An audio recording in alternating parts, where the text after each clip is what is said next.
welcome to a new Sunday Superversive Livestream. I am your host, Benjamin Wheeler, and I am back from vacation. I am well rested. I am moisturized. I am getting used to a new job, and I'm going to be upping that content. And as always, I'm here with my co host, Anthony Marchetta, who is also flourishing, healthy, Italian as ever. How you doing? He was. He says bada bing more often than you think with these streams. Met him in person. Had a vacation.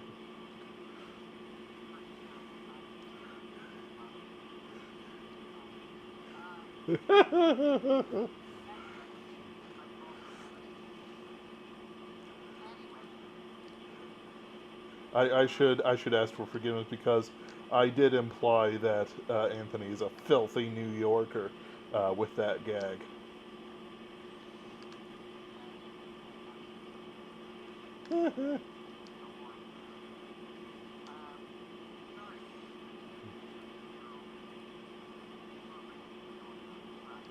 No, they're not.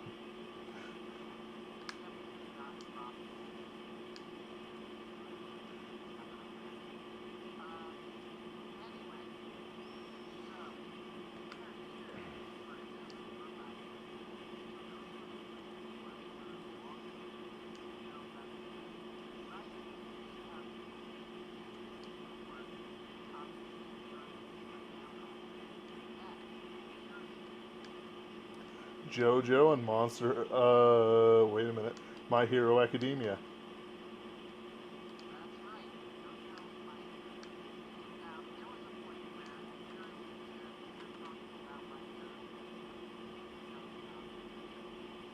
Yep.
Mm-hmm.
Absolutely.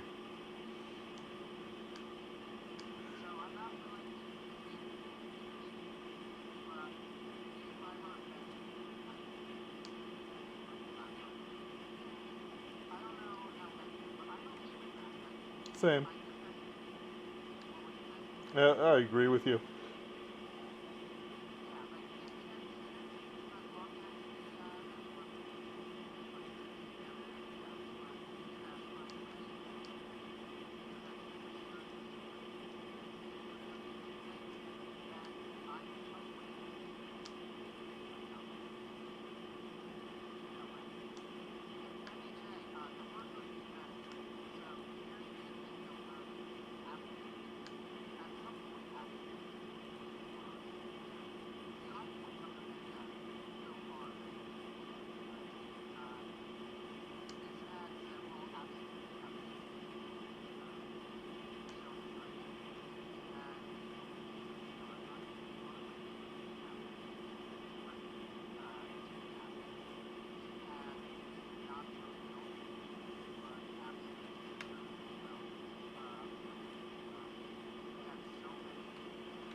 Mm-hmm.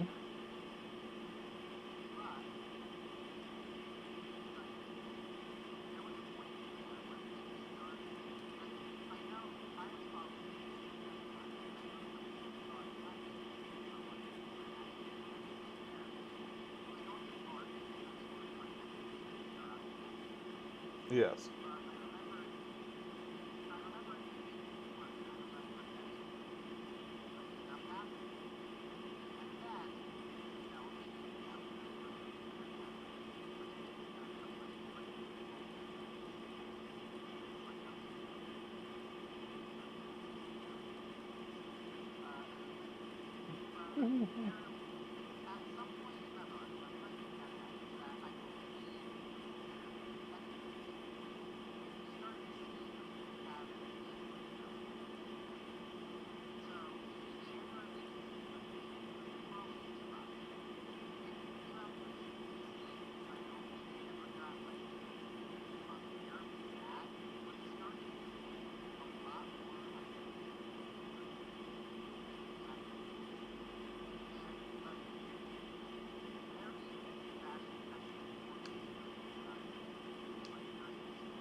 I enjoyed every minute of it. I surprised people didn't like it.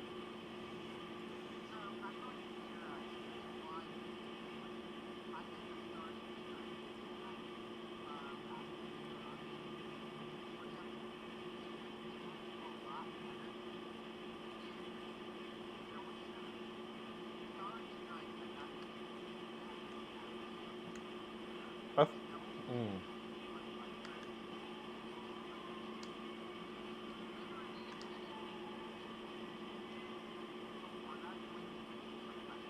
mm-hmm.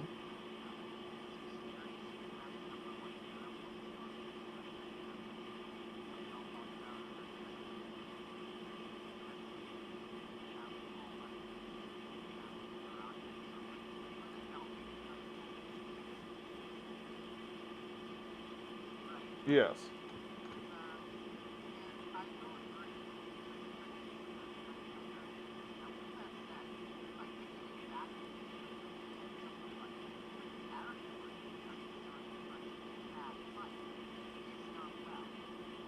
Yes.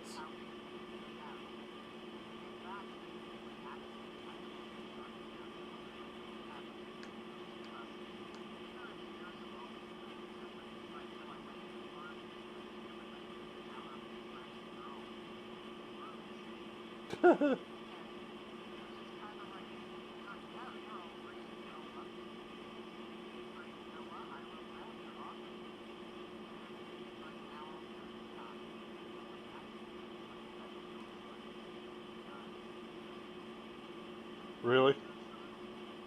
Huh. It didn't really feel like that to me. So there's a couple of things that connected it. First off, I want to say it right now. We still don't know who Deku's dad is, and despite all this, he hasn't shown up once. So I assume he's just dead or evil or in prison or was a one night stand. Let's get that out of the way. So secondly, the thing with the Stars and Stripes arc, which was only 3-4 chapters, if that, is that it was absolutely fantastically amazing spectacle. Like it was a spectacle fight, and you're allowed to have them. Like the oh, absolutely. But the thing is that fans who don't understand these things and treat every chapter very too carefully won't understand what a spectacle fight is. Like in Pinkerton's Ghosts, because that's something that I did very deliberately. I wanted an episode where Jack kills or interacts with the Grand Masons. So I had him fight this giant crow demon thing. And he harpooned it and he dragged it to death behind in the Unismasher with some harpoons, attached to his car. Because, of course. And I made sure that the logic followed. It made sense. Jack Morrow is hunting down Grand Masons in the area. The Grand Masons are already proven to have magical creatures at their disposal. Uh, though, yeah, I'm just going to say it like that. There's some weird stuff to that, including an episode that hasn't come out yet. And a whole bunch of other things. But the kicker, the reason why I thought it was worth writing, was because the spectacle of Jack Morrow road rashing a giant crow demon thing to death behind his car was a cool spectacle. There's no actual plot development. He's just, you have to have these. The villain has to be allowed to act. The heroes have to have actions being done upon them. There have to be third parties running around. Now, we already knew, while we didn't know anything about Stars and Stripes, we already knew that other nations had their heroes. We knew that there was an international hero ranking of sorts. Therefore, there has to be a number one U.S. hero by definition. Even though it's not explicitly talked about before then, it is not necessary to talk about. It was already set up from the beginning. It's just that, I guess, since if people didn't like it, like you said, they didn't get that, right? They weren't thinking or engaging with the work other than how they felt it should go, rather than the author's intention. Now, I didn't know they changed editors. That's always bad. But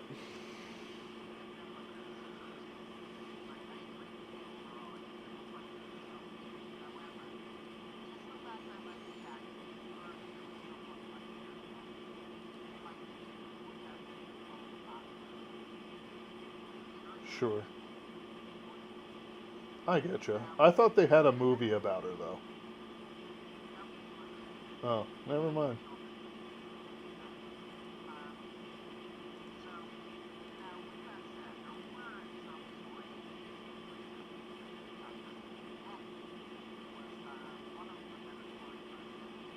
Yep. Didn't do enough with her.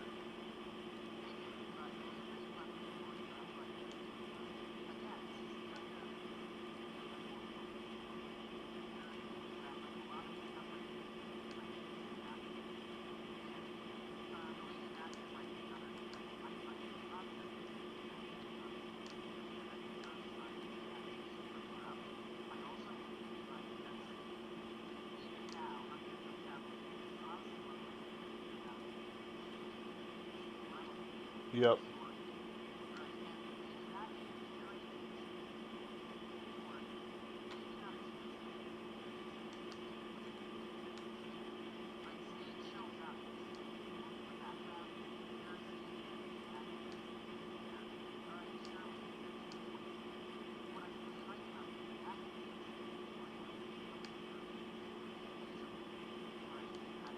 Yep.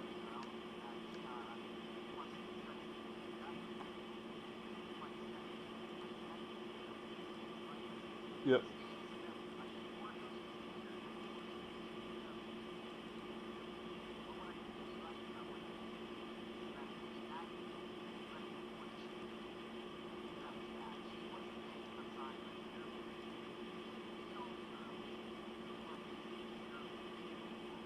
Yep.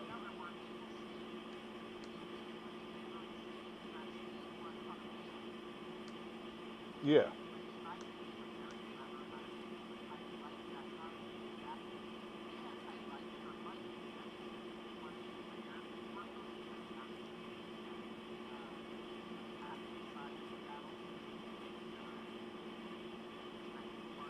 Yes.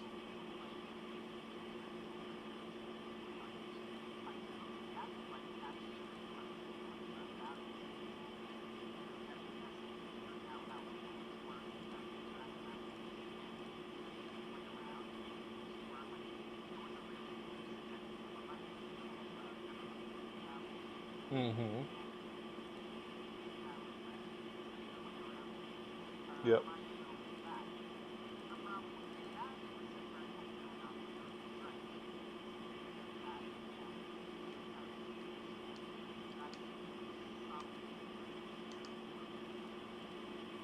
Yes.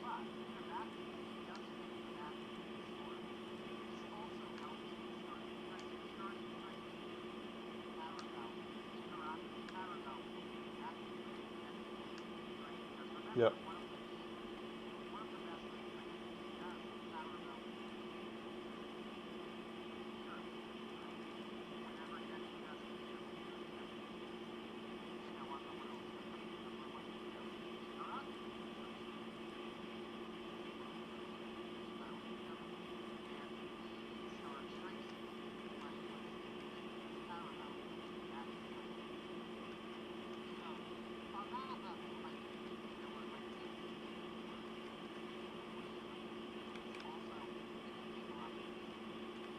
Yes. But yeah.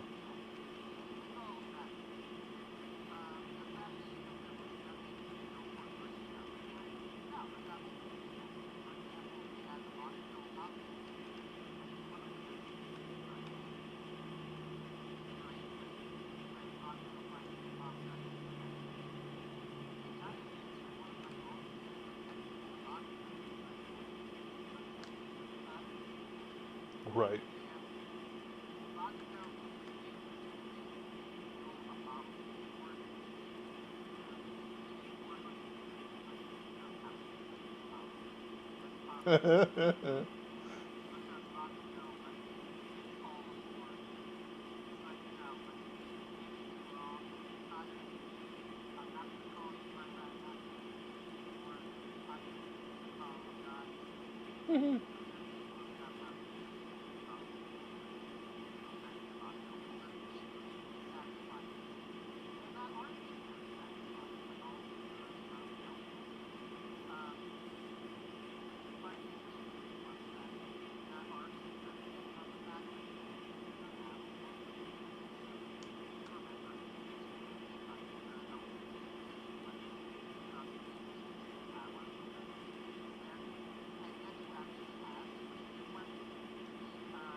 Yes.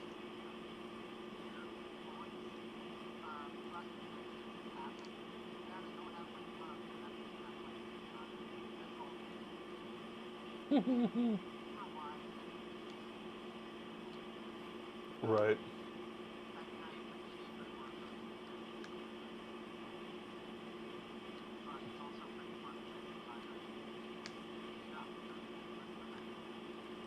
Oops.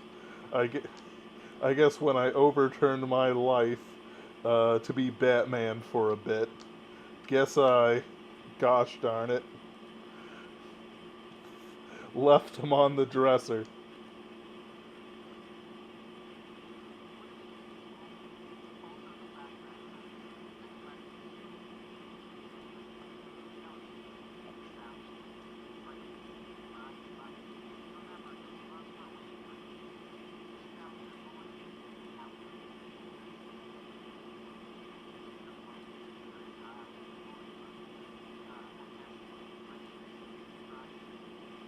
Yes, exactly.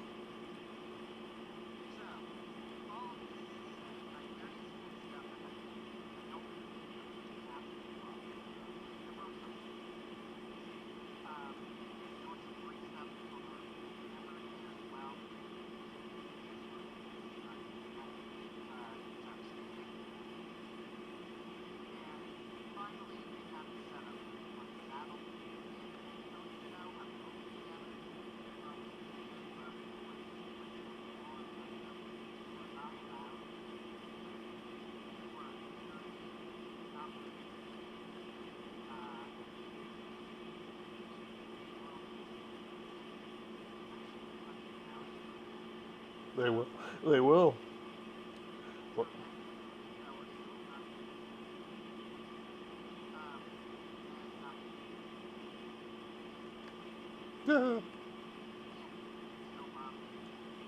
I know.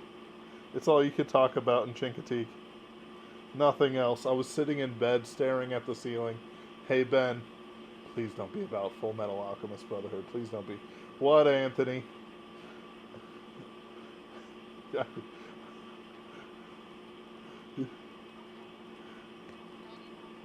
I'll gaslight him enough eventually.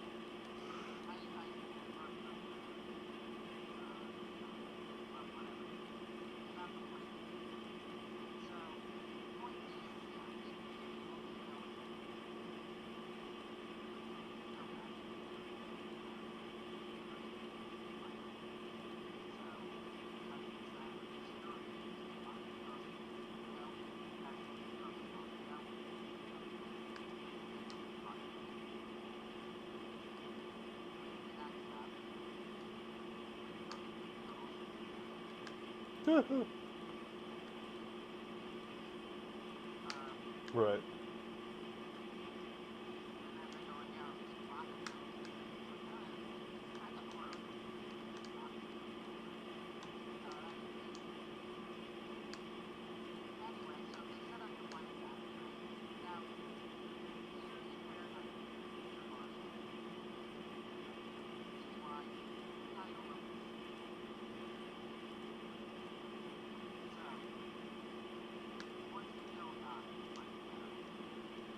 Right.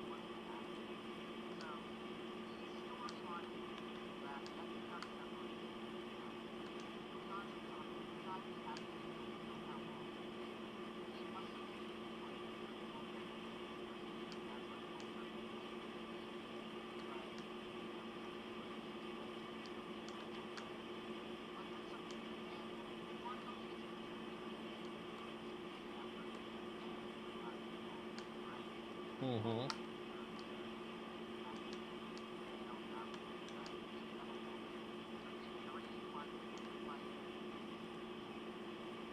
Mm-hmm.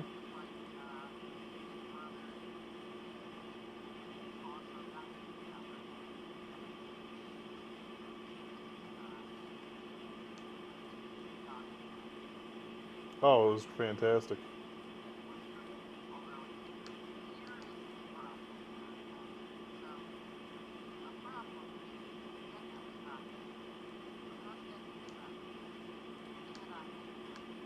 Mm-hmm.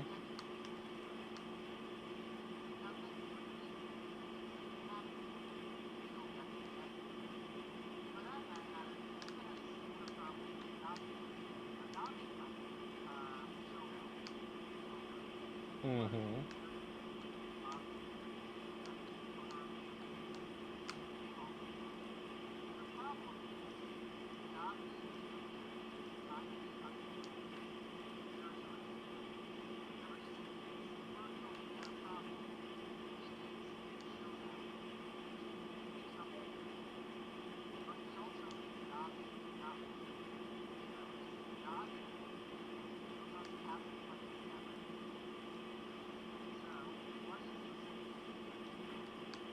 Mm-hmm.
Yep.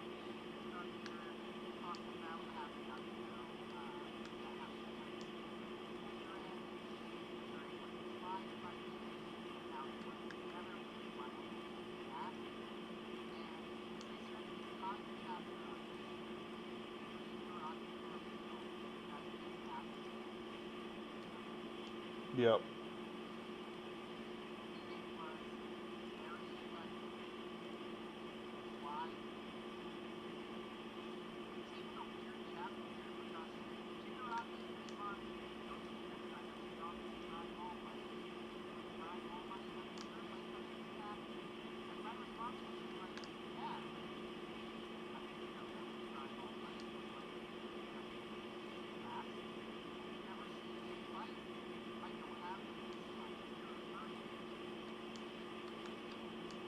Yeah, I know.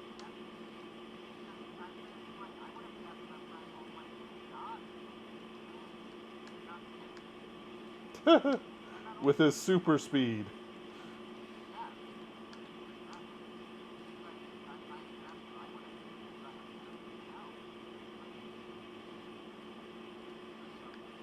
Oh boy.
Yep.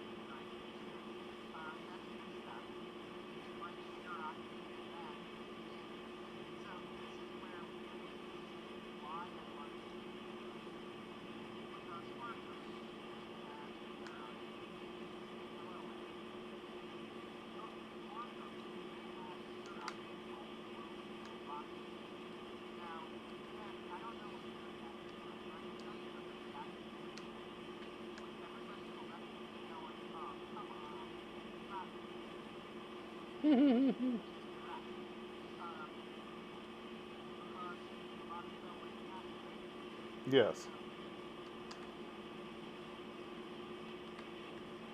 Well,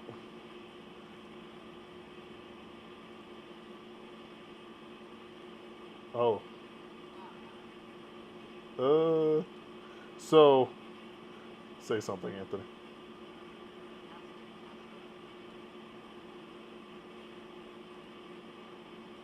Yes, I can hear you.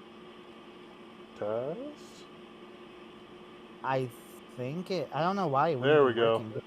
Or it was So, working. the, Okay. this has probably gone on the entire time, Anthony. I'm going to be real Oh with you. no. Just awkward silence is where I go, oh, well, I'll let Anthony take it away. Silence. You know what? I'm just gonna pretend that that didn't happen and keep going as if it worked perfectly. How about that? That Eh, seem like a good idea? you can do what you want. Deal. I'm just gonna exist. I'm vibing. I'm vibing with the cosmos here. I mean, after all that, but whatever. Uh, I mean, what can we do? It's Look, over now. look, So entertained by me playing the spooky, scary skeletons. there you go. I've got So concentrated Halloween vibe, Anthony. Concent. sorry, folks. Dun, dun, dun, dun, dun, dun, dun, dun, dun, dun, dun, na, na, na, na. All right, we're back on the air though.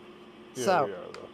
I'm gonna continue from where I left off, pretending that you all were following along. All right, so Bakugo is killed, and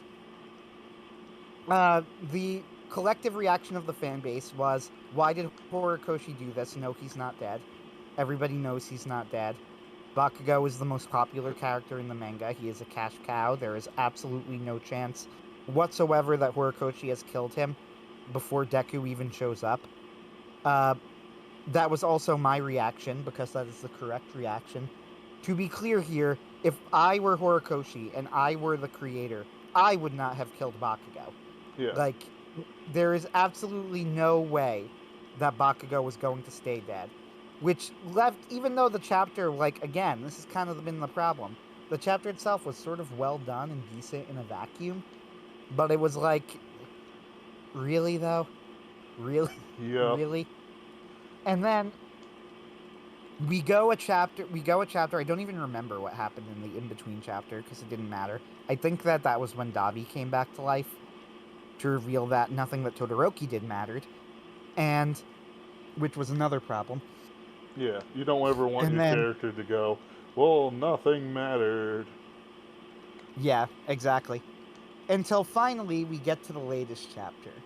So, there were a lot of theories for how they were going to bring Bakugo back, and a consensus had kind of formed.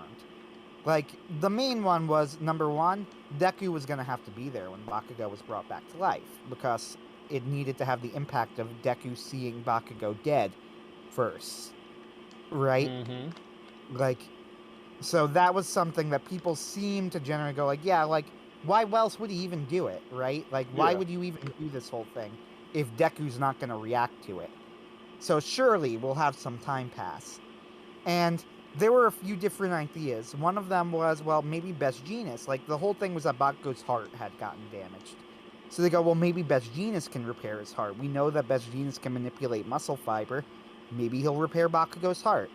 That sounds, kind of dumb but plausible. Uh, like, the other option was we have Kaminari, who can literally shoot electricity. By comic book logic, maybe he'll zap Bakugo, and that will restart his heart. That also seems kind of plausible. Uh, there was an idea of, like, quirk unlocking, that it might have to do with, like, Bakugo's quirk unlocking, and then that, jump-starting his heart, because, excuse me, because he created explosions and whatever, Yeah. and then going like that could be one way to do it. So those were all semi-plausible options that if any of them had happened and done in a dramatically satisfying way, I still would have been kind of like, I don't really get the point of all of this, but sure, okay. Like, you wanted Deku to react to it, fine. Horikoshi did not go with those options, however. Yeah. Uh, Horikoshi decided to do something a little bit more creative. So, you all remember fan-favorite character, Edshot. Yeah. Oh, you don't remember Edshot. I said You I mean did remember Ed Shot. you do remember Edshot? Congratulations, Ben. You might be the only man alive who remembered Edshot. But he was I this doubt cool that. ninja who was like in the background of every group scene. You've pretty much gotten his entire character. I believe up to this point he had a total of maybe 2 lines, like 2 total lines. Wow. Uh, and I wasn't even sure what his quirk was, except that it had something to do with being a ninja. And apparently, so this is the solution that Horikoshi came up with to heal Bakugo. It's not gonna get his heart's not gonna get jump started. His quirk's not gonna activate and repair it. It's not going to have to do with, like, another theory was that we still don't know what the second user's quirk is in Deku's lineup of quirks. It wasn't gonna have to do with that. And it was not going to be Best Genius. Instead, fan favorite, I say sarcastically, character Edshot was going to fold himself into the shape of a heart valve and insert himself into Bakugo's chest cavity and heal him. Perfection. And this, what was Yes. that? Yes, perfection. And this is going to cure Bakugo, but it will kill Edshot. Which means, are you ready for this? This No. means that for the rest of his life, Bakugo will have a man's corpse lodged in his heart. And that he just kind of has to live with that.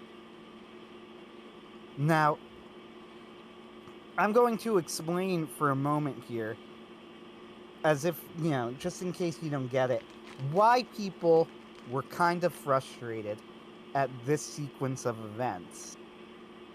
Uh, First off, literally there was not a single person on planet Earth who cared about Edshot.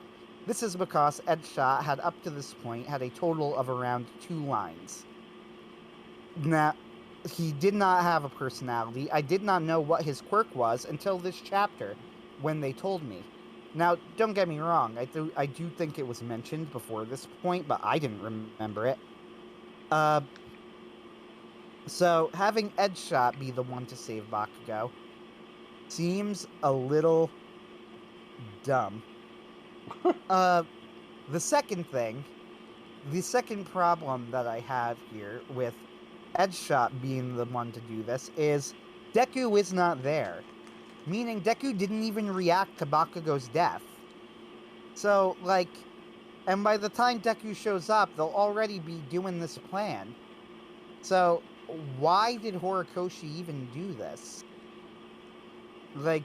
What was the point of faking us out with Bakugo's death that absolutely nobody on planet Earth believed would last? Because of course it wouldn't.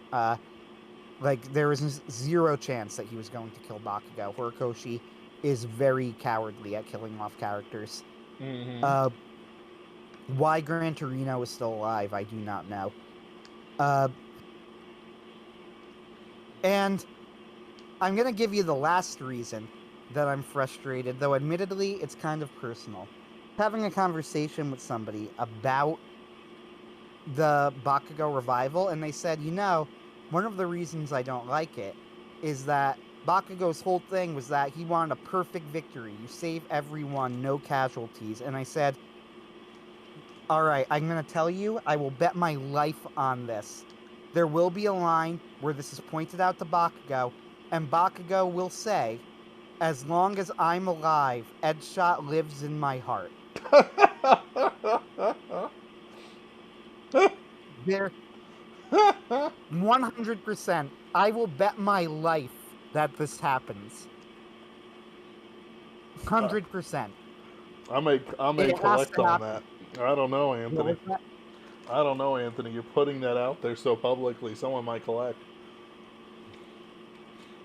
You don't Just want a random Jeff. Horikoshi's editor shows up outside of my house with a sniper rifle. Yeah.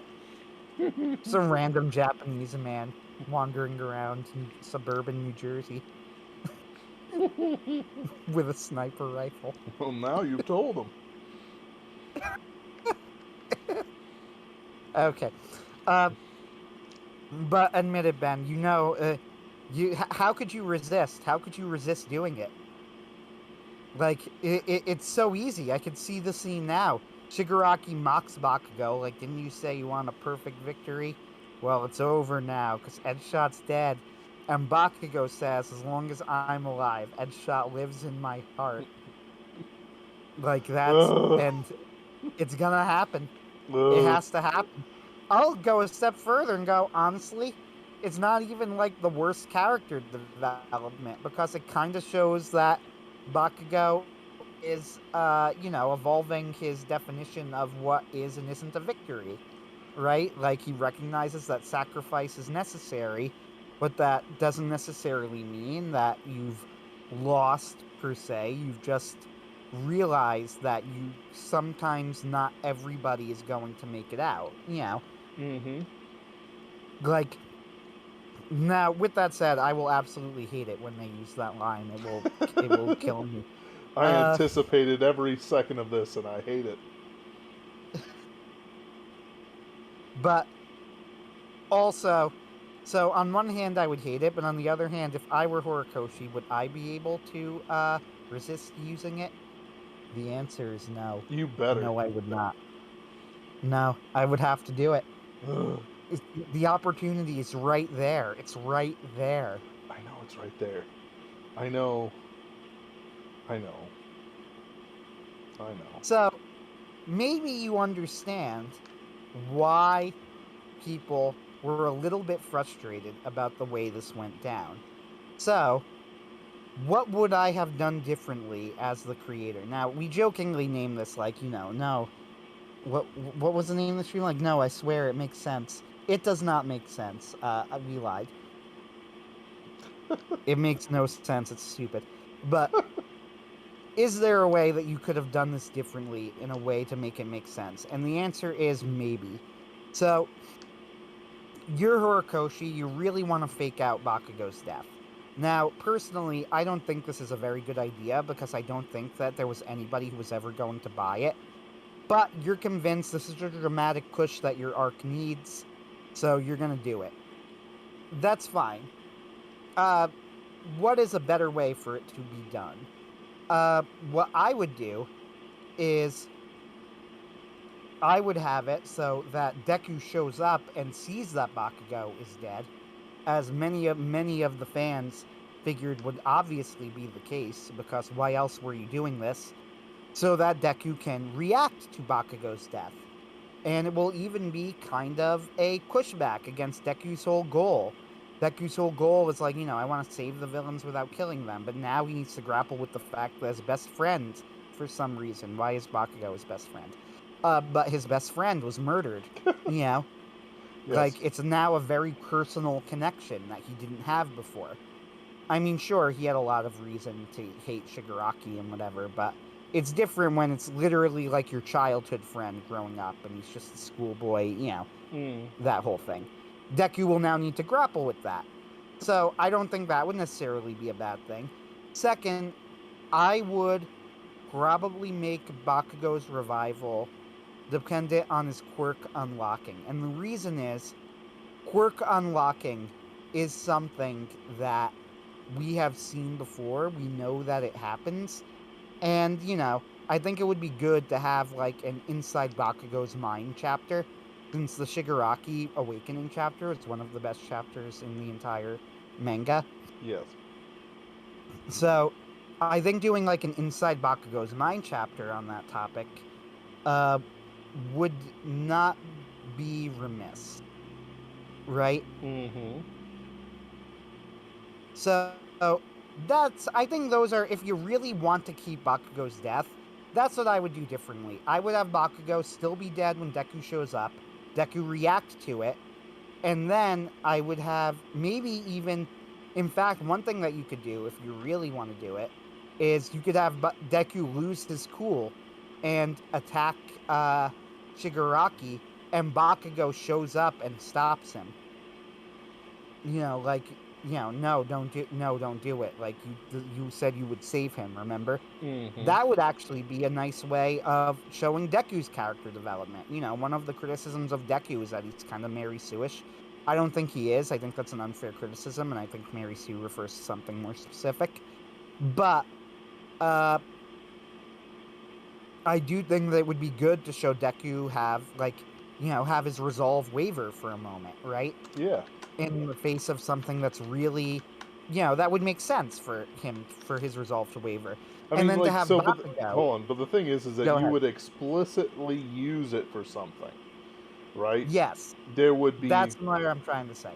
There would be a direct link between the actions that have happened and the character development that will happen afterwards. And despite what people say about character development, all it is reaction to outside stimulus that's happening around them. It's not enough that you just have a character who, like, let's say he's a drunk. He's no longer a drunk. Why is it there? He didn't do it because he's disgusted with himself. It's that old pre-prohibition picture of, like, the kid looking at his dad who's fallen over into the gutter. And the dad's like, oh no. There's these things to it that matter more than simple actions that go through it, through the manga. Deku has to see the end result of the actions that Shigaraki, Baku, and everyone else have taken. Yeah, like, I think that's I think that's the problem that everybody has had kind of with the second half of where they were going with like this last, these last few months of MHA. It's there Mm, seems to have been a lack of purpose, and I don't want to say it's a total lack of purpose, right? Like, like we said, like there are connections you can make between Stars and Stripes and Lady Nagant, but it's all kind of part of an overall problem of, you know, Aoyama was the traitor, for example. yeah, Why Aoyama? Who cares about Aoyama? Nobody, right? Like, right. it doesn't add to the story in any way. It doesn't really add to Aoyama's character because I don't really like Aoyama. Yeah, And I don't really care if he is or isn't the traitor because we've had like one chapter with him. Ochako being the traitor, that could have been interesting, and that was a common theory for a while. yep. Or the one that I was partial to, and I think would have also been better, Deku as the traitor would have been really interesting. Because his Uh, doctor was the doctor from Shigaraki's medical experiments. Like, it's all right, there. and what I mean by as the traitor, to be clear, what I'm trying to say is that he was being tracked. Yes. The theory that I had, that I thought, like, I actually thought they were going to go with this for a while. Like, I was convinced for a little bit, and then they just dropped it for so long that I figured he forgot about it, but which is likely. But anyway, I thought what was going to happen was that he was tracking All Might, and he realizes that Deku and then he realizes, wait a minute, like it's not All Might I'm tracking, it's Deku I'm tracking. And then you reveal to Deku that the reason that Bakugo was kidnapped and that they always know where they are is that it's Deku who is leading them there, which I thought would have been a great moment of, like, you get that horrified look on Deku's face. Even if you predict it, I think from a dramatic potential perspective, it adds so much. It adds so much guilt to Deku. It makes the whole, not an obvious way, like, they're convinced there's a traitor, and then you go, but the traitor is Deku. It's not immediately, you don't need to ruin the character to do it, right? And instead, we're stuck with, well, who could the traitor be? Well, we know Ochako too well. It can't be her. We know Ida too well. It I mean, can't but be no, him. hold on. I'll make an argument for it being Ochako explicitly. Or at least that it should have been Ochako. And it all comes down to the fact that her I family is agree with poor. you. Like, Yeah, I agree with you. Don't get me wrong. But I mean, like, from Horikoshi, clearly he was going like, no, I don't think it would have been in character for Ochako, and we know her too well. I don't think it would have been in character for this guy or that guy. We know them all too well. Right? So mm, that leaves us with what? Toru and Aoyama, who are characters we don't really care about and who don't matter. So right. Or, like, even one of the it's a lack of classmate impact. That's the characters. problem. Well, there's also, like, characters who just don't do anything. Like the sugar guy. Like, he gains Yeah. power because he eats sugar. You know, maybe maybe make it one of those like Speedies on heroin things. Uh, and that was a famous thing where the Green Arrow's companion Speedy is on heroin. Uh, and there's, yeah, no, that's exactly what it is, and all this other stuff. Um, what am I trying to do? So he's like holding out a bag of sugar. It's like it's brown sugar. It's the good stuff, real molasses.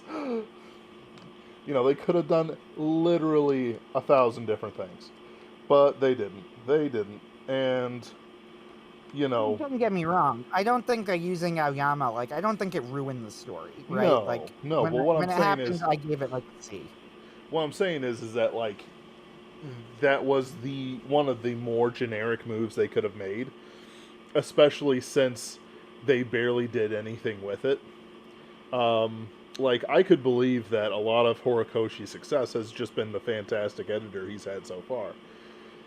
But like the thing is that the genius of the artist should still be there. The thing with Aoyama is that if it was like forced by the editor, then you have issues. But if it wasn't forced by the editor, it's just like I don't get it. If you had this planned out in advance, and this manga is structured in such a way that you had to have this planned out in advance, how in the world did you just not use him for more? Like, sure, he's prominent, he's used often, but he doesn't do much, and that's just kind of a problem.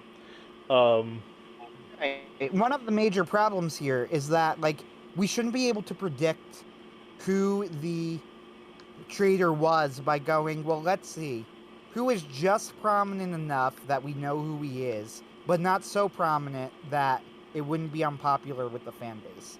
That's Right. predicting from the meta. That's Right. bad writing. It is Like, bad writing. and that is how I predict, and that's how everybody predicted Aoyama. Aoyama, he was not the only prediction. Toru was also a common one, and Yeah. it looked as if, by the way, it was very funny after he made it look as if it was going to be Toru, who's Invisible Girl, for people who don't know who we're talking about. But It should have been Toru. it was very funny when he made it look like it was going to be Toru. All of the posts that came out going, well, actually, when you read through the manga very closely, you could see that Toru was indicated as the traitor all along. And then next week, he's just like, nope. So it's like, I guess you were all idiots. It's like, no, listen, if you read in between the lines and look very closely, Toru was clearly portrayed as the traitor in all of these scenes. It's all there. And it's like, no, it wasn't. You're all morons. I just find that very funny. But yeah, the whole problem with like the Aoyama thing is that it was a prediction that you make from the meta. It's a prediction that you come up with not because of anything in story. There was not nearly enough data in story to make a real prediction. Like, you could not piece this together from the clues. You could, technically, in the sense that you could go through the clues and, sure, Aoyama pops up, right? Right. Like, I guess he's definitely not an option, but right. you can't single him out from these clues. It's impossible. There just aren't enough. And that's a problem. Like, why didn't he use him more? Why wasn't he a bigger part? Why wasn't he really Deku's friend, for one thing? You get one short, very short. Like, I cannot emphasize, I think it was like half an episode of the anime of him becoming Deku's friend. That is it. That is all we get. It wasn't much more in the manga either. It was like one very They strange. pretty much adapted it pretty directly. I imagine. I never watched the anime because I don't watch anime. Oh, did you? I'm surprised. Yeah, it wasn't good, and sounds about right. It was pretty disappointing. It wasn't ruinous or anything. Like, it didn't kill the story. It didn't break it. You know what I mean? Like, all of the good parts of the story were still good after this. Nothing about the story was broken as a result. Like, there is no reason after reading the Aoyama twist, if you liked MHA beforehand, you were gonna like it afterward, which was my experience, Yeah.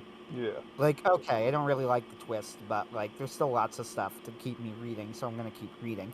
But it did not elevate it in any way. And that was kind of the problem all along. Like, Stars and Stripes is another example of this, where in a vacuum, in a single chapter, she is good. Yeah. Right? I thought it was a good fight. I actually disagree with some of the fans who did not like the fight. I thought the fight was well done. I thought it was creative. I even thought that the character work on Stars and Stripe in the chapter she was in was pretty good. Like, but it was out of nowhere with no setup. Horikoshi can be very, very good at long-term plot lines that he is interested in. Bakugo's character development is a perfect example of this. Bakugo's character development was clearly something that Horikoshi felt very strongly and passionately about, right? Yeah. Like, he clearly, he had attachment to the character of Bakugo. He liked writing him, and he had a plan from start to finish. So when Bakugo apologizes, it does not feel out of nowhere. It feels incredibly earned, right? It feels satisfying. It felt like, thank you, I've been waiting for this for hundreds of chapters, and it finally happened. Same thing with, there was something else that I had in mind that was similar. Todoroki and Endeavor, that was it. Todoroki and Endeavor stuff has been consistently superb. And the reason it has been, even now, like even in this point of the manga, and the reason it remains as good as it is because Horikoshi is clearly very invested in this plot line. Right? Like, he put the work in. He put in the setup. Yes. Now, that's the thing where people were I've seen people go, Horikoshi doesn't write female characters very well, but the problem with this is that it's not really true. Horikoshi writes female characters well when he decides to write female characters. Yes. The difference is Horikoshi doesn't actually write female characters very much. Like, there was a chapter early in the manga, relatively early, not that early, but much earlier than now in the manga, where he gave Momo a little arc. And it kind of catapulted Momo into a lot of people's favorite character. And that's basically all of the development that she's gotten. But the writing in her chapter that showed her, like, she was a rich girl, she had all this pressure, blah, blah, blah. She had her own arc to get through where she felt like that even though she had all of this potential, she was underperforming and she was letting people down. And Aizawa even kind of lets her win so that she could regain her confidence. Like, this was all really well done, and it made Momo very endearing. Like, and I know that it did. It endeared her to a lot of fans. So if Horikoshi wants to put the work in, he can write good female characters. He just kind of doesn't. Havokbringer writes, the whole traitor thing ended up not really relevant, so a major character being a traitor would have felt even more pointless. So, yeah, but that's another flaw of the writing, isn't it? Also, I don't know if... I think that if Ochako was the traitor, it would have been really good, and I do think it would have added some relevance, because, again, people sort of forget this, but Ochako is actually, like, a very important person in Deku's life. Like, she had almost as much influence on him when he joined UA as Bakugo did. Like, he clearly does things based around what she does, because Deku be simping. And... no, I'm being disrespectful. I like Deku. But the point being that, like, he clearly is attached to Ochako. Now, I do wish that Ochako was given more time, right? Like, I would actually like to see more of her. I like the character. Yeah. But it is true that, like, she means something to Deku, and Horikoshi did put the work in to establish why she meant something to Deku. So learning that she was betraying him, even if she regrets it, which I think would have been the way to go, right? Mm-hmm. Like, I don't think she should have ended up a villain, to be clear. I do not think that Ochako should have ended up a villain. But I do think that if she had ended up, like, regretting it, even if she had regretted it, you could have even had it that she regretted it months ago, that she stopped, but it was too late, right? Right. Something like that. I do think it would have had impact. Because it mattered to Deku, which is what's important. Havokbringer said, did serve as a nice transition into the start of the battle, though. Yeah, I think I know what you're talking about. The scene where the battle starts, because Aoyama tricks them, I think was pretty cleverly done. I enjoyed it. But you get this problem of a lack. It feels as if everything is being made very off the cuff, when I did not get this feeling with the manga before. Like, it felt a lot more planned previously. So... it's a very weird thing to criticize, right? Because even this latest chapter, if you read it, first off, one thing that needs to be said right now is that the artwork, if anything, has improved. The artwork is unbelievable. Like, it's actually probably my favorite drawn thing in Shonen Jump currently. Which is saying a lot, because there's some really good stuff in Shonen Jump right now. But, yep. Like Chainsaw Man, for example, is also really gorgeously drawn. But the artwork in My Hero Academia is second to none. It's just beautiful, like some beautiful full-page spreads and panels and things. Like, it's awesome. So I would not say that it feels like there's a lack of effort. You know what I mean? Yes. Like, I don't think that Horikoshi has stopped caring or anything like that. And I think what's going to save it is that, like, people have not started acting out of character, if that makes sense. Like, yes. This is what happened from my understanding, to be fair, since I did not and will not watch it, but this is my understanding of how, like, the Game of Thrones show ended, that people started acting wildly out of character, and to get the plot to move where it did. I don't think that's happened here. Everybody has remained in character. You know what I mean? Yes.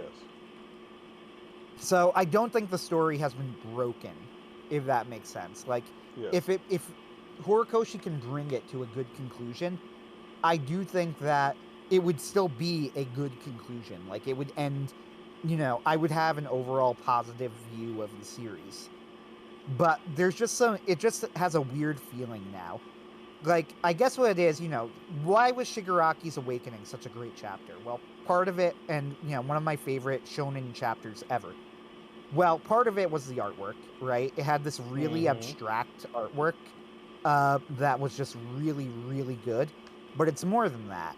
It was the culmination of a very long character arc and a kind of subtle one. Like, it wasn't even clear that there was going to be a character arc until relatively late in the manga.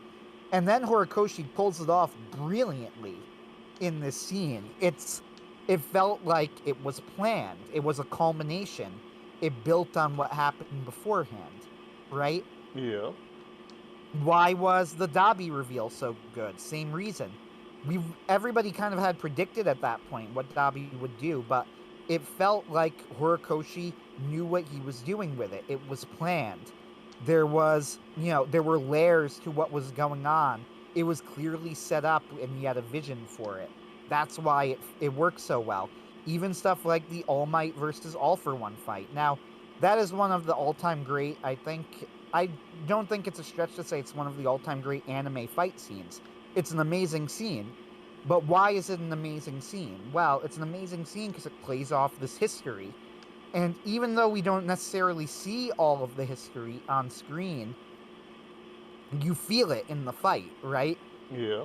Like, you feel the weight of everything that's happening and you feel the weight of this is All Might's final battle. Even stuff like Endeavor's fight with the high-end Nomu. You feel that weight there. But when you get to stuff like the fight with Star and Stripe, that weight is no longer there. Or the fight with Lady Nagin. It feels like, yeah, okay, you can make connections previously, but it's getting harder for me to believe that Horikoshi had this planned in advance. Right. That makes sense? Yep. And that's my problem with this whole final fight scene. Individually, these chapters actually work very well. Like, Star and Stripe, if there were pretty much any setup, I think could have been like a highlight of the manga, honestly. Like, if there was any setup, because in a vacuum it was good. Lady Nagant as well. In a vacuum it was good. Thematically it worked. But I did not feel like that weight was there. I did not feel like that setup was there. I did not feel like that history was there. Bakugo's death is a good example of this. Bakugo's death could have had impact if it was used properly, but it wasn't used properly. It felt like he had a really good idea to do a really dramatic chapter about Bakugo dying, and he drew this very moving scene of Bakugo with an All Might card and everybody crying, and then he wanted to do a dramatic sacrifice chapter, and all of these in the vacuum are good stuff. Like, Yep. if you read the chapter, it doesn't read badly. It's not like Horikoshi's totally lost the thread. Like, it's all there, kind of. But I don't get the feeling that Horikoshi really knew what he was doing, except that he wanted to do something dramatic. And I do think that the editor has something to do with this, so I will not speculate as to how much he has to do with it. Like, who knows, really, right? I'm not Right. there. I have no idea. But I do know that a lot of these criticisms started cropping up with the new editor. And again, that isn't even to say that, like, all of that planning and foresight disappeared. Because the Bakugo apology happened under the new editor, and that's one of the best moments of the manga. All of the stuff with the Todorokis remains top tier. Like, it's all still there. Yep. And I do think that Horikoshi can pull it all together. So, here is the question for you, Ben. This is an argument I've had with people. Do you think that Shigaraki is going to be dead by the end of the manga? No. You say no? Yep. And it's not even a. So here's the thing: they don't have a theme of. There's some people you can't save, like some more recent superhero comics tend to do. It's pretty explicit that there's more than a ghost of a hope that Baku will do something. No, Deku will do something that will keep Shiggy alive and bring him out as a child again. So, here's what I think. So, here's the argument kind of that I've had with some people about it. I think it would be thematically in keeping with the series if Shiggy sacrificed himself. Like, I don't think that would be against the themes of the series, I and could see here that. is why. Like, I've had this argument with people where they're like, no, absolutely not. Horikoshi has made it very clear that, like, everybody surviving is a victory. I said, yes and no. So, Shiggy, first off, here is my problem number one with Shiggy surviving, which is that, quite simply, he would not be allowed to live. Right? Like, Yes. even if Deku wanted him to live, you know, unless Deku kept all of his powers, which I also doubt is going to happen, Mm-hmm.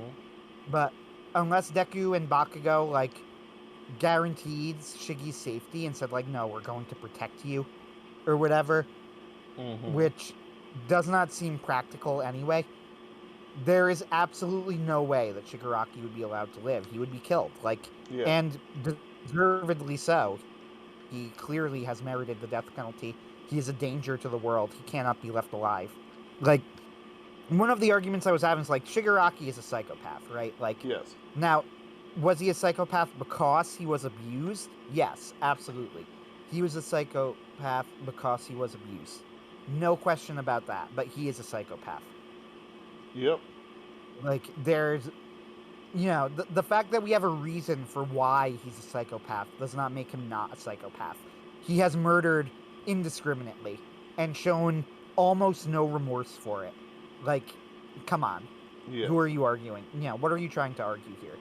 Like, you know, a lot of serial killers were abused growing up. That does not make them not serial killers. So, Right. okay, fine. You know what? That is perfectly fine. However, I think that here's how I think it could fit with the themes of the series. If Shigaraki sacrifices himself, then you could say, Deku could say, we saved him, right? Because, you know, and also, it would, by the way, it would fit with the Star Wars theme. So, famously, Horikoshi has My Hero Academia and Star Wars have a lot of parallels with each other. Shigaraki is clearly meant to be Darth Vader, and All for One is clearly meant to be the Emperor. That would be another Star Wars parallel if Shigaraki sacrificed himself to get rid of All for One. And Deku could frame it as, by letting him sacrifice himself, you know, we saved the child in right? Like, the innocent child deep down. Yes. And he came out and he became the hero, right? Right. You know, he died a hero and he got rid of All for One. And we saved him. Yes.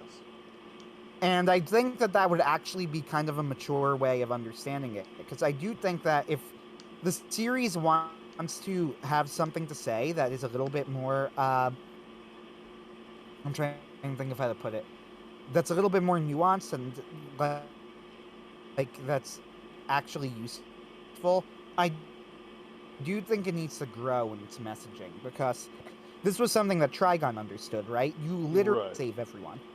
But that doesn't necessarily mean that it is okay to abandon people. That's okay to give up. That's okay to just leave people behind. So Deku was right to say, well, we might not be able to save him, but that doesn't necessarily mean that it's okay to give up on him. And I think this idea of saying, like, we could not save his life, but what we did was not in vain, is a way for it to grow that makes sense. Yes. You know what I mean? Yeah. I'm trying to get my characters I think to attack What the was that? right things, and that makes me sad that it's hard to control creatures in this thing. eh, It drives me a little bonkers. So I'm gonna go a step further here, and I'm going to say that something I've said in the past I've criticized heavily on the Xtalia blog, the ending of Gurren Lagann. However, I'm gonna defend it here. And I'm going to say that this is something that Gurren Lagann kind of figured out. So, here's what I mean by this. Gurren Lagann had this very similar message to My Hero Academia in a sense, right? Like, don't tell me what to do. Who the hell do you think I am? Like, those are the catchphrase of Gurren Lagann. Who the hell do you think I am? Right? Like, we could do anything. We could save everyone. We could do whatever we want because we're humans and we're awesome. However, Gurren Lagann had an underrated level of maturity there, right? Mm-hmm. So I'll explain what I mean here. Like, Kamina as a character in Gurren Lagann. Now, we're going to spoil Gurren Lagann here. You should watch the show. It's awesome. I love it. If you are tempted to lust from cartoons, then I don't recommend it. And I know that sounds funny, but I actually mean that seriously because we are Christians and we believe in things like custody of the eyes. But if you are not, then Gurren Lagann is a brilliantly made show. So I mean that quite sincerely. Like, if that's something that you think might tempt you, don't watch it. But otherwise. So, in Gurren Lagann, we have the character of Kamina. And Kamina's whole character is, you know, I am super manly and super awesome, and you can't tell me what to do, and I'm going to save everyone and do everything. Now, at one point in the show, Kamina promises Yoko. They kiss each other once. She's like the main female character. They kiss each other once, and Kamina promises Yoko that will be the first of many kisses. In the next battle, Kamina dies. Now, they give him a super awesome death scene, like one of my favorite death scenes ever, where he literally dies, and Simone is losing the battle, and then Kamina gets up, avenges his own death, and then dies again. It's fantastic. But he does die. So, essentially, what happens here? Kamina made a promise, and Kamina failed. He could not keep it. He was not able to do what he boasted about doing, what he said he would do. So, what happens at the end of the series? They say, we're going to save everyone, we're going to do everything. But they realize at the end that in order to do this, Nia is going to have to sacrifice herself. And they decide willingly, in the same way that Kamina realized this earlier in the show, right, that this is the choice they need to make to get the world that they want. That humanity can do amazing things, but they can't do it without sacrifice. Right? Yep. You can't just get whatever you want automatically. Ultimately, you will need to give something up to get something. And sure, that still means, like, the potential for humanity is infinite, but that potential is tempered by the fact that we are ultimately not infinite creatures, right? Right. That we have immortal souls, but in order to, access the divine, to grow as humans, sacrifice is necessary. This is, the great paradox of life, right? Mm-hmm. My Hero Academia is saying a similar thing to what Gurren Lagann was saying, right? It's saying, Deku's gonna save everybody, Bakugo is gonna win every battle, right? And they're gonna become that good. However, the key here that they need to recognize, I think, if the story is going to grow, they need to reach a balance point where you have to realize they are not gods. They are not omnipotent. Yep. That does not mean that it's not worth striving for and fighting for these things. It does not mean that you can't learn and grow, but it does mean that sometimes that will take sacrifice. Yes. And I think that's where My Hero Academia needs to go. Trigun did this as well. Vash the Stampede's whole thing was that he could, he was going to save everyone. He wasn't going to kill anyone, and he was going to save everyone. And the whole climax of the show revolves around the fact that he absolutely, positively could not do it. That it was between two innocent girls getting shot in front of him and him shooting this maniac.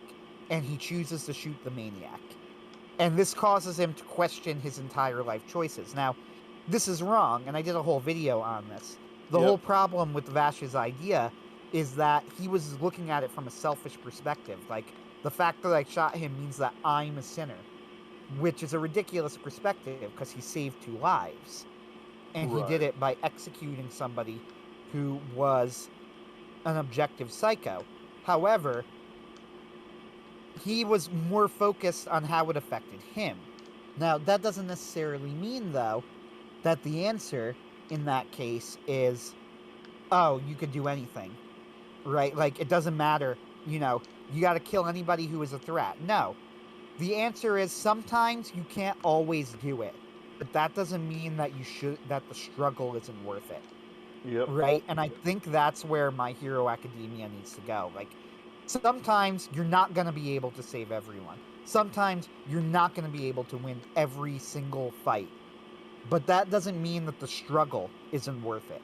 That doesn't mean that that the fight isn't worth it. So, I don't know if My Hero Academia is mature enough to go there. I hope it is. Yes. But I'm not sure. I hope so too. It's it'd be a real shame to trip at the final line like that. Recently, a manga that just ended this week was Doron Dororon, which is a simple battle manga. Oni eat people and It ended, huh? yeah, and whatnot.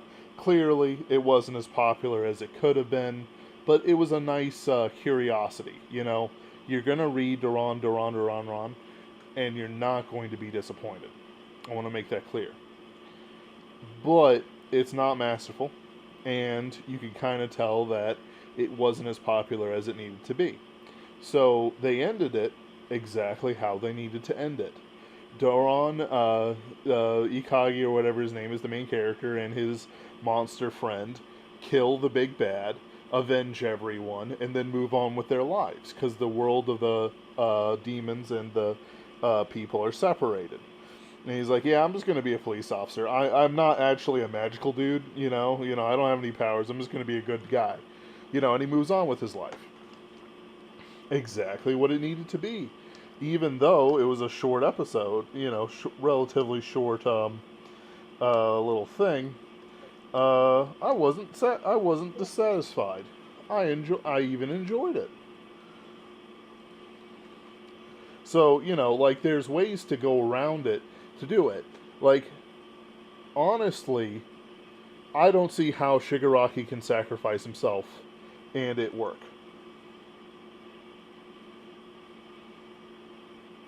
Why not? Because even though he can sacrifice himself to, excuse me, I do not know what he would sacrifice himself for to make it satisfying. To kill All For One. All For One's already dying. Kind of. So, here's the thing. All For One's body is dying, but he's already, like, mind melded with Shigaraki. Okay. Yeah. So, here's the next... He decays his mind to get rid of All For One. So, does Shigaraki dissolve himself, then? I don't know. That's the problem. Be a good ending. Would it be a good ending? I think it would. I don't really agree. I think it would be dissatisfying. Because I have no idea. Like, there's occasional glimpses of, like, a young Shiggy bursting out of his own chest or something like that. But the problem is that, like, the Shigaraki of, like, the original series... Like, sorry, not the original series, the first seasons, is a legitimate psycho. Like, he is not remorseful. He doesn't worry about his past. Even in My Villain Academia, he doesn't really, regret anything he's done. I think he's even aware that he killed his own parents. You know what I mean? Like, there's a lot of reason for me to believe that Horikoshi has not set up the appropriate amount of foreshadowing for this to be satisfying. Like, if Shigaraki had moments from the very beginning where he's in doubt, it wouldn't be an issue. However, it is very clear that the man had no soul from the beginning. So, yeah, I mean, I do think that he was a psycho, but I do think it's also very clear that Horikoshi set him up as, like, why is he a psycho? Because he was abused, because he was, because he accidentally killed his parents and then All For One took him in and twisted him into this maniac. Like, I guess that's the question at the heart of the series. Like, is a guy like Shigaraki inherently evil? And no, like, I don't think that's the answer. At the very least, I don't think that's the answer that Horikoshi wants you to give. Right? And I would agree, and I think I would agree with that. The question is, though, like, the reason I think that a death has to happen here is that I don't see any way, this is a redemption equals death moment for me. I don't see any way for him to make up for his crimes that does not end with his death, that it would be in any way satisfying. And I think sacrificing himself to defeat All For One in some capacity, eliminate, the vestiges of All For One from the world to be satisfying. Like, I think that that's pretty much the only way that you could go, like, Shigaraki has paid for his crimes, and he died somewhat heroically, like Darth Vader. Saying that, oh, I don't see anything in him, it's like, I don't see anything in Darth Vader either. Darth Vader's clearly a psycho. He destroys a planet and then mocks Leia about it. Yeah. I mean, he's not the one who destroys it, but he clearly has... He has absolutely no remorse whatsoever. He just kind of mocks her over it. But the thing Like, is that there's different through lines in Star Wars than there is in My Hero Academia. There are clear themes that there are irredeemable villains, more than in Star Wars, that there are irredeemable villains within the universe. Lady Nagant's very existence is that. And secondly, Lady Nagant's not irredeemable. Quite the contrary. She No. admits that she was wrong. but she murdered, without trial, many villains. Yeah, but that's the whole point, though. Hold on, I disagree that no, Lady no, no, no, Nagant's no, no, existence no, no. proves this. That's not... No, you're focusing on Lady Nagant. Why did she kill them? Because the government set it up so that she would kill them. However, I don't think... Hold on. However, it's pretty clear that there's classes of villains that the government just imprisons. Even though some of them are literally insane. And I'm not even talking about Shiggy kind of crazy psycho thing. I'm talking about people that one guy whose teeth just grows forever. And he stabs people with his teeth. That sort of thing. Like, there's clearly boundaries that exist within this world that separate the true monsters from the monsters that you can imprison. And Lady Nagant is the one who kills the true monsters. Why she hasn't killed all for one is presumably never attacked. Like it's clearly just one for all's domain. But there's clear standards of morality here. In Star Wars, the Emperor is the ultimate evil. Darth Vader is quite evil, especially in the first and second movies.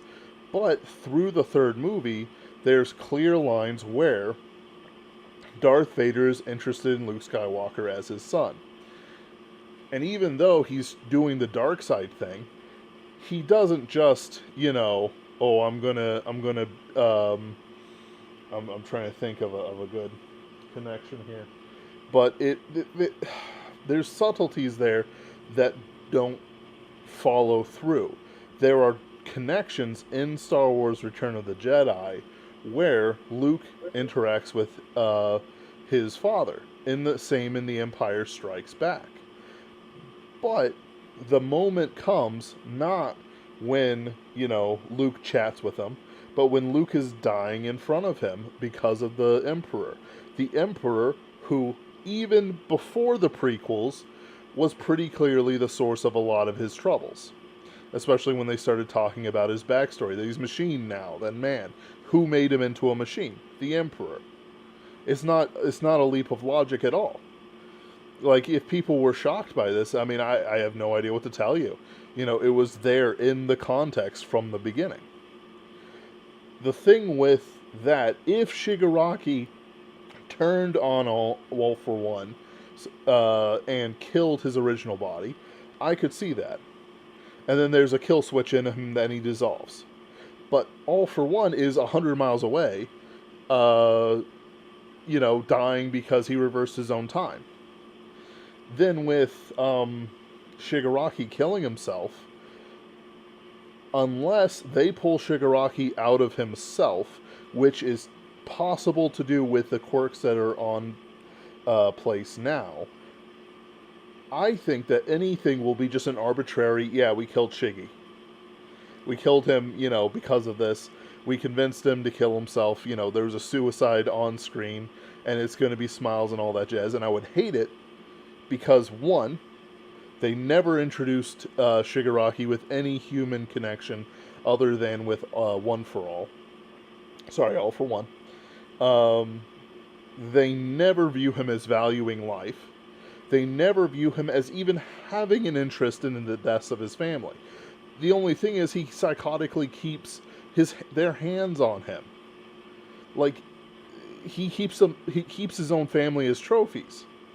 Like, there's differences between Darth Vader, who believes all his family is dead until Empire Strikes Back, who believes and is, even not, I wouldn't say like you could anticipate this beforehand, right?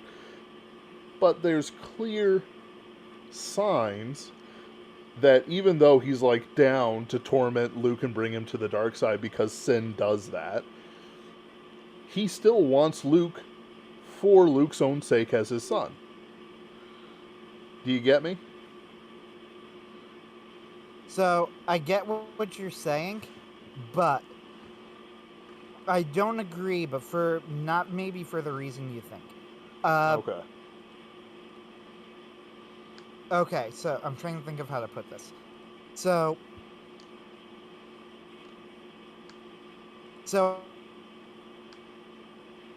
I agree with you. Like, if that were true about Shigaraki, then you would be right. I don't think that's true about Shigaraki.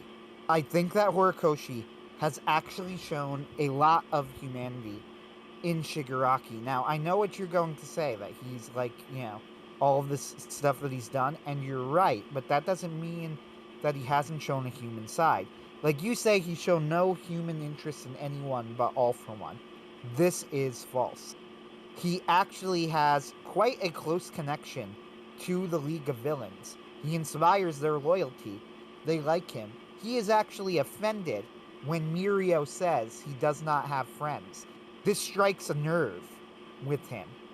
Like, clearly there is something in there that is like, he grew up believing nobody would ever be his friend. Like, he killed his family, right? Nobody was ever going to get close to him. Nobody ever could get close to him except the psychopath. But then he has these friends. He has the League of Villains. He is close to them. And they like him. And he is a good leader. He has an attachment to them. So they even kind of show that he has kind of a buddy-buddy thing going on, at least early on, with Spinner, who is a very minor character, but, they bond over video games and things like that. Like, I do think that Shigaraki has more humanity in him than you're saying, and I think that is the point. Like, there are characters who are evil. Muscular is an example. However, notice how Deku deals with Muscular. We have the first fight with Muscular, which is awesome, but then we have a second fight with Muscular. Now, that second fight with Muscular served two purposes. The first purpose was the more obvious purpose, which is show Deku's new power level, right? Originally, Yes. He had a big problem with Muscular. Now, this new upgraded Deku just absolutely beats him down, right? Right. Doesn't have any issue with him at all. So that is the first reason, and that's jobbing, I think it's called, and it's a perfectly valid excuse to bring back the character, don't get me wrong. But there's a second reason they bring back Muscular specifically, and it's how will Deku, now that he is working as a hero on his own, how is he going to deal with the villains? And not villains like Gentle Criminal, not villains like even, abuse victims or whatever, but actual psychos. Because Muscular is a psycho. he explicitly says, "Why do I kill people? Because I like killing." Just like killing. It's like Yeah, oh my goodness, it's like that Rick and Morty guy. Oh hey there, like Krabopolis Michael, who is like the most memorable yeah. side character in that series. I Oh, was thinking of the old Norm Macdonald sketch where he was talking about Bill Cosby. I don't know if you've ever seen it. I recommend it because it's oh extremely yeah, funny. no, But I he's talking about, he remember goes, that one. the, That's good. yeah, the worst thing is the hypocrisy, and he's like, but really? Because I would think the rape was the worst thing. He goes, then the kidnapping, then the scheming. Probably put the hypocrisy at number 8, but which is a good joke on its own. But then he says later, he's like, honestly, he goes, I don't even think hypocrisy in this case is really that big a deal. Like, can you imagine talking to someone going, I know it's politically incorrect to admit it, but I like raping women. And then people are like, he might be a rapist, but at least he's not a hypocrite. And that's what that made me think of. But whatever, it's fine. No, it's Uh, it's it's yeah. No, there's a whole bunch of stuff. It's like, oh boy, here I go killing again. Yeah, no, it's yeah. it's. Uh, But the point is that fight with Muscular, how does Deku deal with him? Well, if you watch the fight, during the fight, he starts asking Muscular questions. He wants to figure out, why are you doing this? Is there any way that I can help you? And then when he's like, nope, he takes him out and goes, yeah, send him back through. There's no getting through to this guy. Lady Noggin, he does not do that. He fights Lady Noggin, he defeats Lady Noggin, and then Lady Noggin actually becomes convinced, hey, maybe Deku has a point. Then she explodes. Uh, right, which was a because little bit annoying. it was, yes. But that was the new the new cliffhanger editor. Yeah, she explodes then. But whatever, Point is, how does he deal with Lady Noggin as compared to Muscular? Because you mentioned Lady Noggin, like this was somebody who would assassinate people basically as a government agent who regretted it, but instead of repenting for what she did, she just became a merc and hired herself out to the highest bidder. Yep. Right? So this is not a good person, and she isn't. However, she's a redeemable person. Like there is clearly a core of morality in her. What she was made to do by the government broke her. So Deku does not treat her like Muscular, who is just irredeemable. He treats her as somebody who, there is goodness in, right? Now, let's go to Shigaraki. Is Shigaraki more like Muscular, or is Shigaraki more like Lady Noggin? Well, the answer is neither, of course. Muscular, I mean, obviously Deku didn't dig into his past or anything, but the narrative is clearly meant for us to treat Muscular as, like, this dude is just a psycho, right? Like, we're presented with him twice, he explains his motivations each time, he is very clear about it. Oh boy, here I go Like, killing again. yeah, here I go killing again. Like, he doesn't even hold it, he even mentions that, like, and honestly, one of the cooler things about the character, he, like, doesn't even hold it against the heroes that they try to stop him. He's like, yeah, I would try and stop me too. I'm a maniac. And he like, I think he tells Coda that. He's like, don't take this the wrong way. I'm not killing you out of revenge for them taking my eye. Like, I'm just killing you because I like killing people. Oh boy. Yep. That's gonna have to anyway. Whatever. But Yeah. you get my point. So, let's go to Shigaraki then. So, what is Shigaraki? Well, does Shigaraki have absolutely nothing in him? Well, no, that's not actually true. So, one of the clever things, one of the best things, honestly, that Horikoshi did, one of the things that makes Shigaraki such a good villain, is that he started off as such a bad villain, except that was the point. Shigaraki had no direction. Shigaraki had no motivation for himself. So, he parallels Deku's hero journey. He needs to find a reason to fight that isn't just the same, because All For One said so. And he does. He does in two ways. First, he finds a common cause. The cause that he fights for is, I want to destroy this world order because it's broken and nasty and evil, right? Mm-hmm. So, and I'm going to create, and sure, it will create anarchy, but anything is better than what we have now. Now, he might be lying about this. It might just be because he likes destruction, but he gets people to rally around him with that common cause. right? And the second reason, though, more than that, is I have people around me who are counting on me. Toga Spinner, twice. I'm missing somebody in the League of Villains. Dobby. You know, I have people around me who are counting on me, who see me as their leader. So I need to rally around them. This means there is something in Shigaraki, like he craves friends. He craves companionship. He could not get it in the real world. Now, the reason he could not get it from the real world, he blames society, when in fact it was all for one, right? Yes, he accidentally killed his parents, but intentionally contracted. I see. Oh boy, here I go, kill him again. Good job. So, yes, he killed his parents by mistake. However, this is intentionally contrasted with Eri, right? Hmm. Eri also accidentally killed her parents. She did the exact same thing, basically, in fact, that Shigaraki did. And then she was adopted by a psychopath, Overhaul. But there is a difference between Eri and Shigaraki, and that is that Eri was rescued by heroes. Mirio, Deku, Night Eye, they went after her, they rescued her. Shigaraki was rescued by All for One. That is the parallel you're supposed to see. That is the difference between the two characters, right? And yes, All for One turned him through abuse, through neglect, through brainwashing into a psychopath. But there is clearly something inside of Shigaraki. He craves actual friends. He craves companionship. He was abused. He did not want to be like that, but it's how he became. All for One basically took over his mind at one point, tortured him, messed with him. So, all of this is to say, I do not think it would be entirely out of step with what we know of him if a hero were to, as Deku, as has been a theme in the series, right? A hero like Deku were to reach out his hand and told him, "You too can be a hero," right? Right. That's the theme of the series. Nobody had ever done that for Shigaraki. Instead, he had All for One reach out his hand. But this time, Deku's gonna reach out his hand. And maybe with Deku telling him, like, I know that you were abused. I know that you were mistreated. I know that society cast you aside, looked on you as a monster, but you too can be a hero.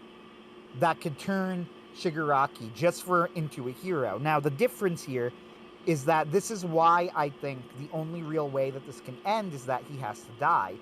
Because Deku might believe that, and he might die a hero, but he can't live. Because if he lives, he will be killed. He'll have to be killed. The only other thing I could see them do is if they, use Eri or a quirk or mind wipe him or something so that he goes back to, like, a childlike state and then he goes under, like, government monitoring, like they did with Pride in Full Metal Alchemist. Yeah. Yeah. That's the only other option I could see. And I'd be kind of okay with that, I guess. But I think that him dying works better thematically, too, because it emphasizes that growth that I'm hoping to see in the series, which is the growth of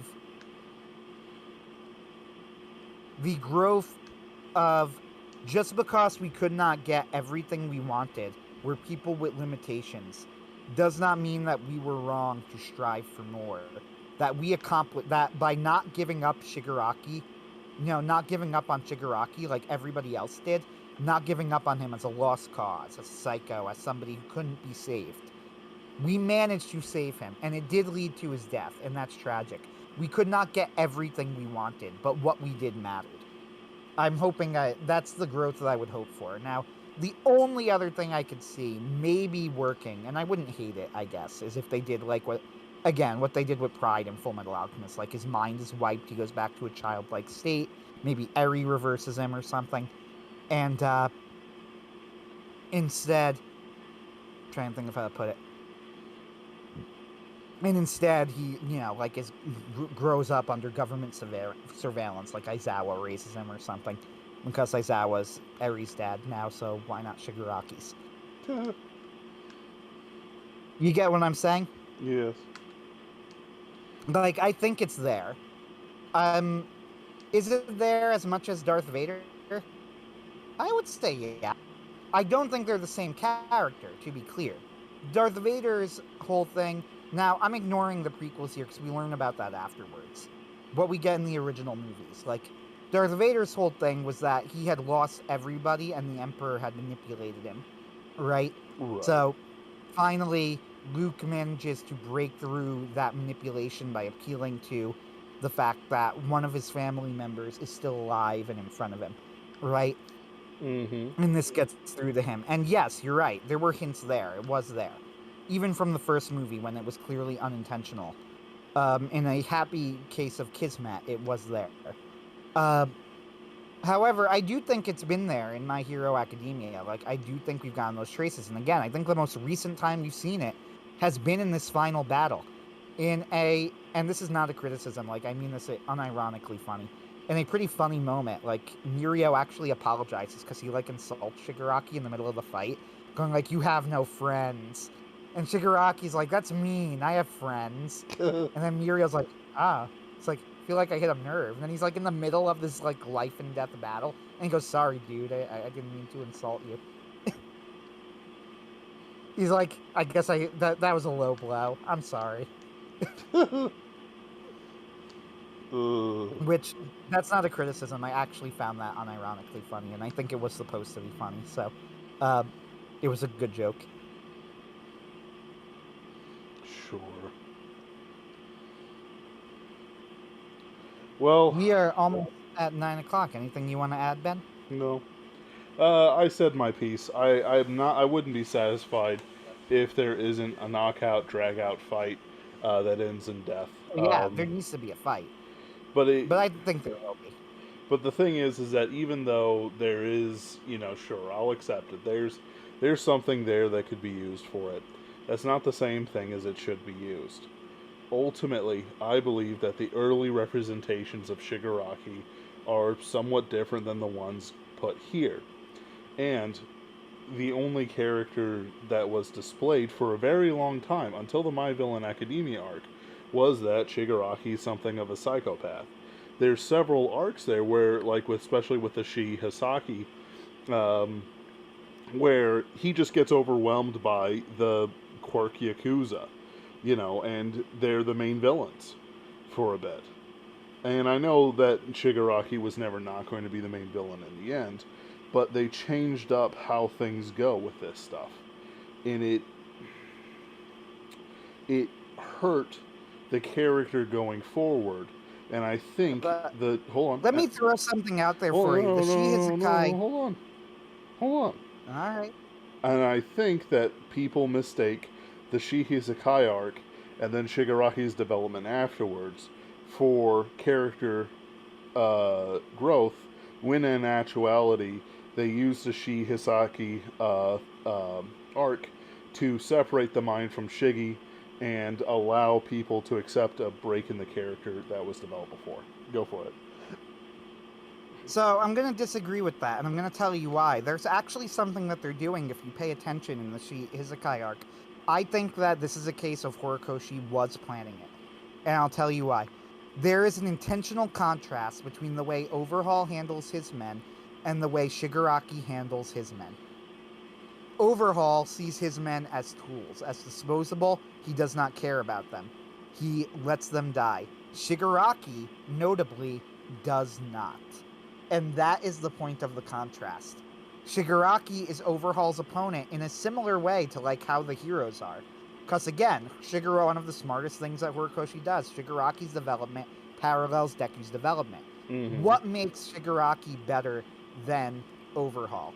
Well, better as a person, nothing. They're both evil, right? At that point in the story, especially.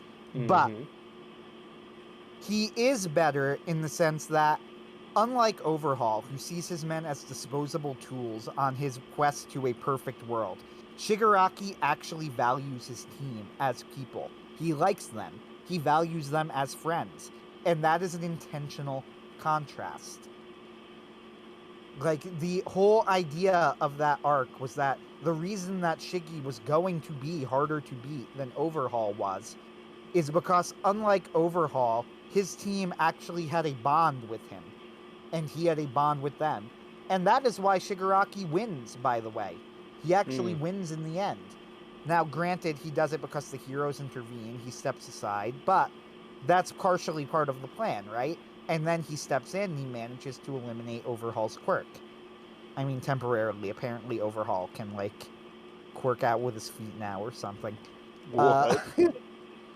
Which is really funny. But the point I'm making here, I guess, is I do think that there were pieces that were being put in place there. Now, the pieces were not as explicit as now we're seeing Shigaraki's tragic backstory.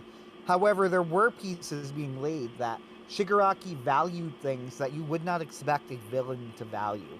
You know, in a shonen, the person who values friendship is the hero. In My Hero Academia, Shigaraki values friendship.